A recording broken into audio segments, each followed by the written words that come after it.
Hi, and welcome to this presentation on raising a well-supported workflow. I'm Dirk Stanley, and this is one of the presentations available at dirkstanley.com.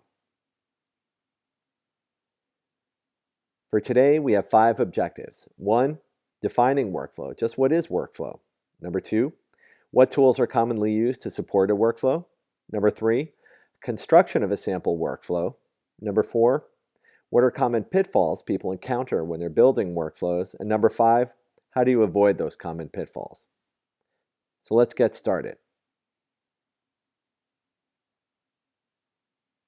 First, just what is workflow? Now, workflow definitions vary somewhat, but there are 2 that definitely stand out. The first one comes from Google, which describes workflow as the sequence of industrial, administrative, or other processes through which a piece of work passes from initiation to completion. Another great definition comes from Charles Webster, a physician who's very well known for workflow and workflow technology, and he describes it simply as workflow is a series of tasks, consuming resources, and achieving goals. In general, you can think of a task as a discrete unit of work performed by a defined person or role. You can almost think of it as a line of code where every line has the following items. First, you define who, then you decide will or may, will for mandatory tasks or may for optional tasks, and what exactly is the task that they're doing. Then you have a couple of optional modifiers that you can use to help further describe the task, such as how, when, where, and why. So if you think of that as the basic line of a task, then a workflow is simply a series of tasks in the order required to achieve a desired goal or outcome. Other functional synonyms of workflow include procedure, recipe, and source code. I find recipe the most interesting one because food recipes have to be written clearly or nobody eats. I always feel like the food industry has a lot to teach other industries about workflow safety. So if we think of workflows just as collection of tasks, then it's important to remember that workflows then become the operational backbones of your organization. They ultimately support your business goals, which support your organizational vision and mission. And there are 2 ways that people commonly document both current and future state workflows. The most popular is probably Visio diagrams, such as flowcharts or swim lanes. But it's also possible to document workflows, as you've seen above, with well-written procedures, such as the who, will, or may, what format that we described above. Looking at Google Zeitgeist, by the way, you can also see that there's been a great uptick in the use of the word workflow in literature. Looks like somewhere in the 1980s it started, and then the 1990s, it's been growing steadily ever since.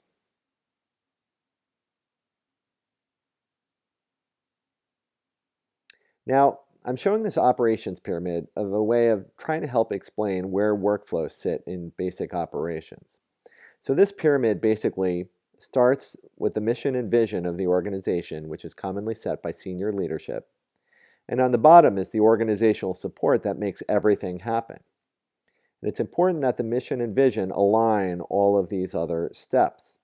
Now, from the organizational support, people get together and they start coming up with ideas, and that forms concepts.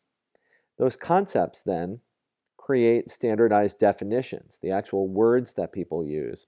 And you can combine those definitions then into templates, which then you can use to create documents and tools.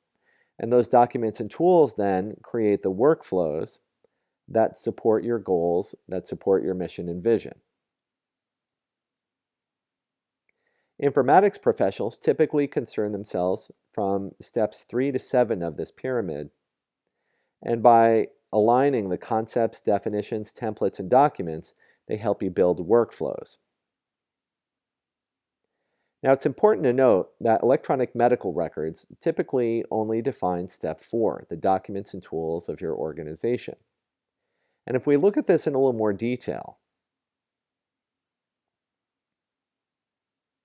those documents and tools include things that are both outside the electronic medical record, such as plans, policies, and procedures, guidelines, protocols, patient consents, interfaces, staff and patient education, schedules, committee charters, org charts, budgets, and job descriptions.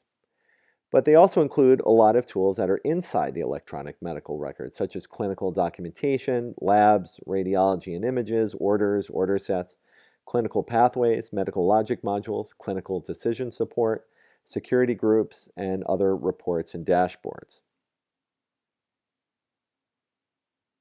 Spanning all of this, by the way, is newly emerging workflow technology. For more information about workflow technology, see chuckwebster.com, who has a lot of information about how this can help span and align workflows for organizations. Now, if we keep in mind that these different tools used together go into supporting a clinical workflow, again, just as a reminder, everything from project plans, policies and procedures, clinical documentation, orders and order sets, guidelines, protocols, budgets, education, and so on, then you can almost think of those tools as propping up the workflows which support your goals. It's almost like raising a tent. And these are the stakes that you use to raise the tent. So it's important, once you know what your workflow is, it's important to think, well, what am I going to use to support this workflow? So let's start off by building a sample workflow. Let's say you have this concept that the CMIO of the organization, just to help improve morale, is going to serve coffee to all, let's say you have 50 physicians in your organization. You want all the physicians to get coffee from the CMIO. So first you start by building a workflow to support this concept, using that same format we talked before, where every task is a who, will, and may what, and with the optional modifiers when, how, where, and why. Then remembering that a workflow is in a series of tasks, then we can start to build that workflow, with the first step being that all staff will give coffee orders to the CMIO, and we'll add the optional modifier by 8 a.m. daily, just to make sure that there's a standard here. And we can estimate with each step how much time it takes. That's going to help us build our cost estimate. So if it takes the staff about 5 minutes to fill that out, maybe the next step, the CMIO is going to collect those and serve coffee to all the staff by 9 a.m. So that gives the CMIO about 60 minutes to brew the coffee and deliver the staff. And finally, all staff is going to drink their coffee. Let's say we give them 30 minutes, so that gives us a time estimate of about 30 minutes for that task. Now, because we have these time estimates, then we can actually develop a cost estimate or a budget for this workflow. In this case, coffee beans might cost $5 a day times 365 days for a total of $18.25 a year.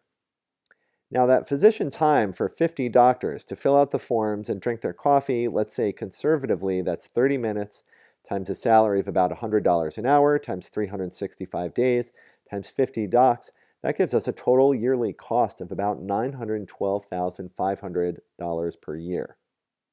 And then if we add in the CMIO time, collecting those forms, making the coffee, and serving it to the docs, that's roughly 60 minutes times $100 an hour times 365 for a total cost of about $45,625 per year. So this gives you an estimated total cost for this workflow of about $959,950 per year. We can then use this to start our implementation plan. And let's say in January we decide this is the month we're going to draft our new workflow, which we've already done. We're drafting our cost estimate, which we've already done, and our project plan, which we're doing right now. In February, we're going to take those and secure our budget, secure our development team, and obtain preliminary approval for further developing this new workflow. In March, we'll draft the documents to support the workflow, including a policy to support the new workflow. In April, we'll test those documents and the policy. In May, we'll obtain final approval for the docs and the documents and policy to support the new workflow. In June, then, we're going to educate the staff about that new workflow, and there's going to be education for all staff on their part in the workflow, and also for the CMIO in his or her part in the workflow. In July, we're then going to publish that, or what's commonly known as going live with a new workflow, And that means publishing the new calendars and new policy. You'll see what I'm talking about shortly. We're going to update the forms needed in our forms catalog, and we're even going to update a job description. More on that to come shortly. And finally, in August, we may decide to start monitoring our new workflow. So with this implementation plan, then we can start drafting other tools to support the workflow, such as a policy and procedure. Here, we might want the policy to say something like, all staff will be served coffee by the CMIO by 9 a.m. daily, according to the procedure outlined below. And the procedure, again, because it's generally a synonym for workflow, basically says what we discussed before. All staff will give coffee orders to the CMIO by 8 a.m. The CMIO will then brew the coffee from 8 a.m. to 9 a.m. and then deliver the coffee to staff by 9 a.m. Finally, all staff will drink their coffee over the next 30 minutes. Now, to support this policy and procedure, then, we might need some orders. So we might decide that the CMIO is basically going to be able to fill 4 different types of coffee orders, including just regular coffee, lattes, espressos, and frappuccinos. And we might add some general sizes and some optional parameters to those orders that we decide we're going to honor. Now, if those are the 4 choices, then we might want to make some order sets for different departments when they're ordering their coffee, such as for the hospitalist group, we might have the hospitalist morning coffee orders, and there are the choices that are available, and including checkboxes for the mandatory pieces of each order and the optional modifiers.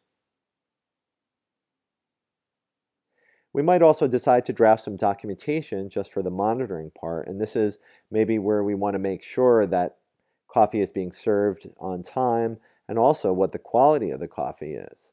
And we're going to want to create something so every day of the week we check what time the coffee is served by and how good the coffee is, and then make sure that we have a signature line so we have responsibility and also legal authentication for this data that we're going to be collecting. We might also need some guidelines for coffee purchasing. So we might actually instruct our CMIO that when he or she is purchasing the coffee, that staff generally prefer coffee made with Arabica beans, but if no Arabica beans are available, then use Robusta beans. And if no Robusta beans are available, then just use anything else that looks good and is on sale. If there are any remaining questions, then call 555-1212. We're also going to need some staff schedules. There's going to be a schedule for the general staff, the people who get the coffee, and for the CMIO.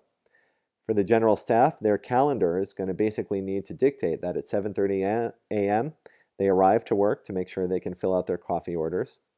At 7:45 a.m. they have to give the coffee orders to the CMIO. And finally at 9 a.m. they have to be in their office to receive their coffee. And for the CMIO, there's a slightly different schedule that works in conjunction with the staff schedule. The CMIO schedule says that that he or she has to arrive at 7:45 a.m. to collect the coffee orders. Then from 8 a.m. to 9 a.m., he or she will be brewing coffee and filling the orders. And finally, at 9 a.m., they have to deliver the coffee to staff. We might also want some staff education to help prop up this workflow. The staff education would basically say, welcome to Acme Hospital. To increase provider satisfaction, you will be served coffee by our CMIO by 9 a.m. daily.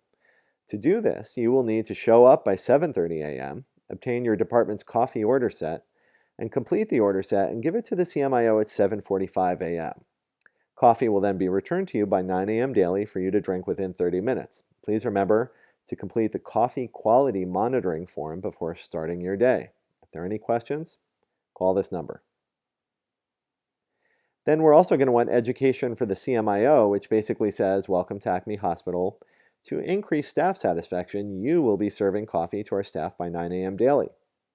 To do this, you will need to show up to work by 7:45 a.m., collect the coffee order sets, start brewing coffee, and deliver it to the departments by 9 a.m. Please also note that coffee purchases should be guided by the guidelines for coffee purchasing, and you will need to collect the coffee quality monitoring forms at the end of each week to determine your yearly bonus. If there are any questions, call that number. Finally, we're going to need to update the job description for CMIO, and one of the new responsibilities for the job description is going to be coffee brewing and also buying coffee beans. Now, some common pitfalls that people experience when they're building workflows is, first, sometimes not developing the concepts in an organized, linear manner creates confusion. Generally, you want to develop your concepts starting with conception, then prioritizing your project and obtaining preliminary approval. And just to prioritize it means doing some cost estimates, understanding the workflow, and understanding the risks and benefits of the workflow to the organization, or I should say the costs and the benefits of the workflow. Once you have that preliminary approval, then moving on to the planning phase, drafting the tools you need, testing the tools you need. Finally, once you've tested them, obtaining final approval, educating to the necessary stakeholders, and then publishing the tools or going live and then monitoring the workflow. This is a general process that you can use for making workflow changes. Another pitfall is not developing all of the tools needed to support the workflow. Sometimes just having a policy isn't enough, or forgetting the project plan is a key failure point. Finally, the third most common pitfall is not securing the budget necessary to support the workflow. And to make sure that you secure the budget, it's important to have the workflow and the cost estimate well defined. Ways to avoid common pitfalls then are, number one, know how to develop well-supported workflows in a linear, organized manner. Number two, spend plenty of time in the planning process. Start off by drafting your desired future state workflow.